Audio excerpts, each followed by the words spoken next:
RSS 50 বছর ধরে জাতীয় পতাকা তোলেনি। সেই আরএসএস বামপন্থীদের কথা শোনাবে, বামপন্থীদের বিপ্লবীদের কথা শোনাবে। কিভাবে সিপিআইএম নেতা বিজেপিকে আরএসএসকে শোনালো কথা ডিবেট মঞ্চে, আপনি একটু শুনে নিন।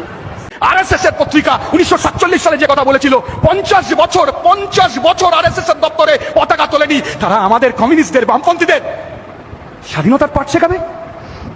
Do they can? তারা পারে স্বাধীনতার পাঠ শেখাতে? এই আরএসএস দপ্তরে আজ থেকে কিছু বছর আগে 3টে ছেলে ঢুকে জাতীয় পতাকা টানতে গেছিল, আরএসএস এর নেতারা তাদেরকে জেলে পাঠিয়ে দিয়েছিল, পুলিশে ধরিয়ে দিয়েছিল। জাতীয় পতাকা কোনো রাজনৈতিক দলের পৈতৃক সম্পত্তি না। ভারতবর্ষের প্রধানমন্ত্রী বলেছেন ঘরে ঘরে পতাকা লাগাতে হবে, বলেছেন, উনি তো প্রধানমন্ত্রী।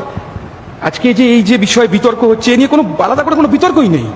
কিন্তু এখন আরএসএস এর কাছে যদি, বিজেপির কাছে যদি জাতীয় পতাকা নিয়ে আলোচনা করতে হয়, আমি বলবো আরএসএস এর কোনো কথা বলার নৈতিক অধিকারই নেই, জন্মায় না। কারণ স্বাধীনতা আন্দোলনে যারা যারা আন্দামান জেলে মুচলেখা দিয়ে এসেছেন, যে সাভারকারের পার্টি, তাদের সাথে গণেশ ঘোষদের সাথে চিরকাল পার্থক্য থাকবে। ইন্ডিয়ান ন্যাশনাল কংগ্রেসের মধ্যে বামপন্থীরা তারা পূর্ণ স্বরাজের কথা বলেছিল।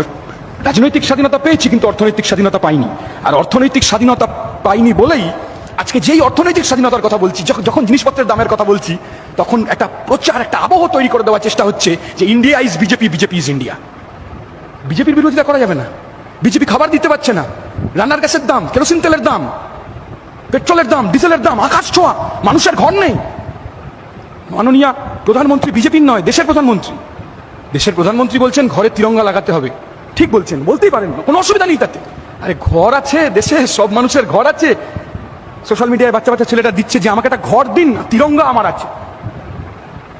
থালা বাজাতে বললেন কোভিডের সময় দেশের প্রধানমন্ত্রী, কুসংস্কার নয়? এখন আরএসএস এর কাছ থেকে শুনতে হবে?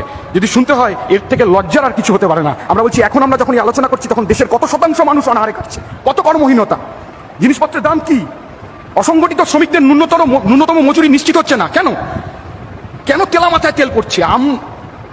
আমদানি আর রপ্তানি প্রায় বন্ধ, তার জায়গায় এখন আমদানি রপ্তানি বলা শুরু করে রেখেছে, বলা উঠে গেছে।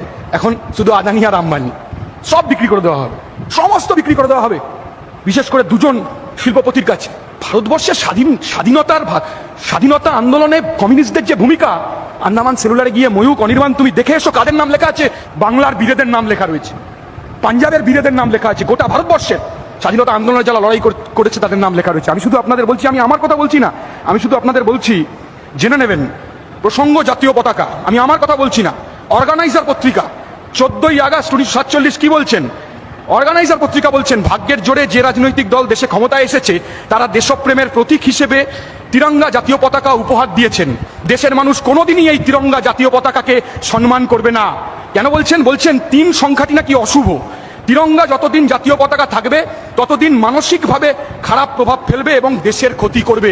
আরএসএস এর পত্রিকা 1947 সালে যে কথা বলেছিল 50 বছর আরএসএস এর দপ্তরে পতাকা তোলেনি, তারা আমাদের কমিউনিস্টদের বামপন্থীদের স্বাধীনতার পাঠ শেখাবে।